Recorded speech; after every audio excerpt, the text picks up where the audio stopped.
Gozdič je že zelen, travnik je razcveten, ptički pod nebom veselo pojo.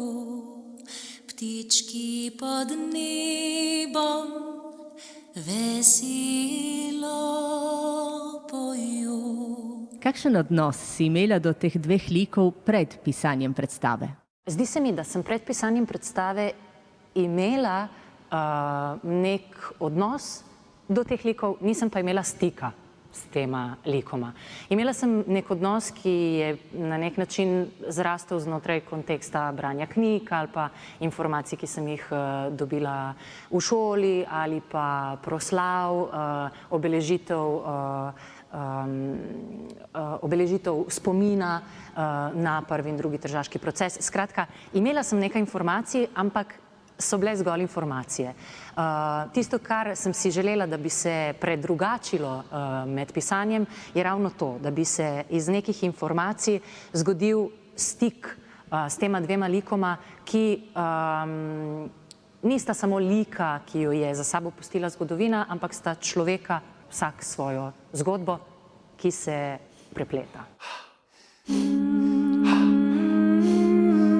Z branjem dokumentov in sestavljanjem besedila si odkrila verjetno nekaj novega. Ali se je tvoj pogled na obe zgodbi spremenil?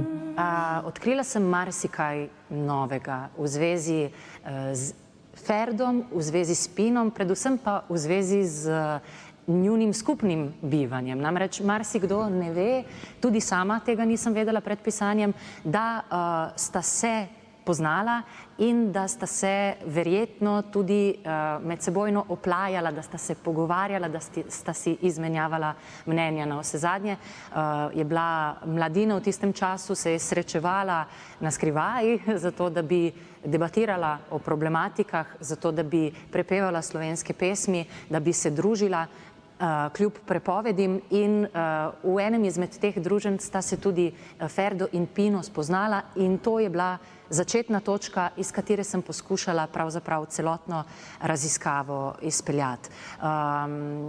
Med pisanjem, ki se je na nek način rojevalo skupaj z mojimi mislimi, namreč medtem ko sem brskala po najrazličnejših materialih, sem vodila dnevnik in beležila svoja občutja, svoje pomisleke, svoje tudi, zakaj pa ne, filozofske poglede na temo. In ko se je tega materiala nekaj nabralo, se mi je zazdelo, da marsikatera točka, marsikatero vprašanje, ki sem si ga postavljala sama, tudi marsikatero občutje, občutje jeze, občutje nepravičnosti ali pa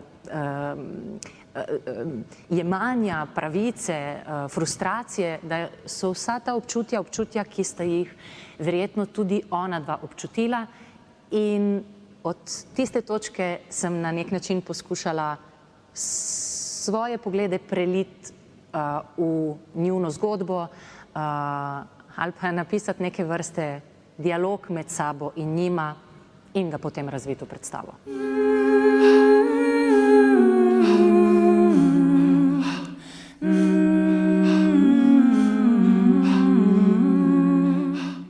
Na nek način, ko imam možnost, ko mi je dana možnost, da ustvarim nekaj novega, da imam tako rekoč samo nekaj podatkov in iz tega se lahko kreativno izrazim, takrat poskušam te priložnosti zagrabiti na tak način, da jih zagrabim iz tiste perspektive, ki mene kot ustvarjalko gledališko najbolj zanima. In znotraj vseh segmentov gledaliških, s katerimi se ukvarjam, me tudi znotraj režije na nek način najbolj zanima zgodba človeka. In ko sem pisala ta scenarij, ki se je na nek način pisal preko mene sam, zaradi tega, ker sem za čas, ko sem brala najrazličnejše materiale, ki so mi prišli v roke, ki sem jih izbrskala, sem vodila neke vrste osebni dnevnik, znotraj katerega sem kasneje opažala, da so se pojavljala neka počutja ali pa neke emocije ali pa neka razumevanja, za katera se mi je zdelo, da so se morda pojavljala tudi pri teh dveh likih, pri teh dveh zgodovinskih osebah, pri Ferdu in pri Pinu. In na nek način moja osebna interpretacija in neki ključni dogodki, seveda tisti dogodki, ki se meni zdijo ključni, so na nek način postali nit in sukanec te predstave. Protagonista sta mlada in ko pojeta, uporabljata rap glasbo.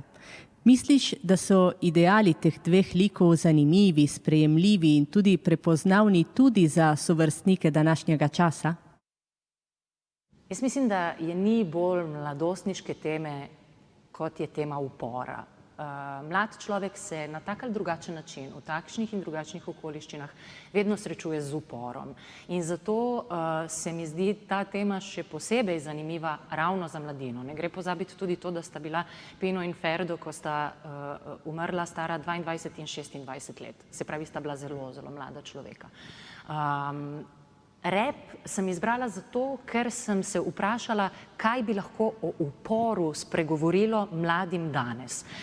Ker mi je glasba blizu in ker preko glasbe na nek način se mi zdi, da se včasih lahko poda veliko informacij in hkrati občutje, sem iskala neke vrste modern prevod tega, česar so se posluževali takrat, ko so se upirali. Takrat so se upirali tako, da so se šli sprehajati v gozdove in peli slovenske pesmi. To je bil njihov način, kako se upreti. Verjetno slovenska domoljubna, slovenska ljudska pesem danes mladini ne da ravno informacije upora. Rap je pa na nek način zaradi udora ameriške pop kulture znan kot glasbeni medij ali pa glasbeni odraz upora. Drugačnega, ampak vendarle upora. In v trenutku, ko v bistvu Pino ali pa poosebljena Pino in Ferdo spregovorita o nečem, kar se je zgodilo v preteklosti, preko nekega medija, ki pripada sedanjosti, se mi zdi, da se zgodi neke vrste most med včeraj in danes, zaradi katerega lahko mladina bolj posrka neke informacije, ki so se jim morda do tega trenutka, tako kot meni nekoč, zdele suhoparne.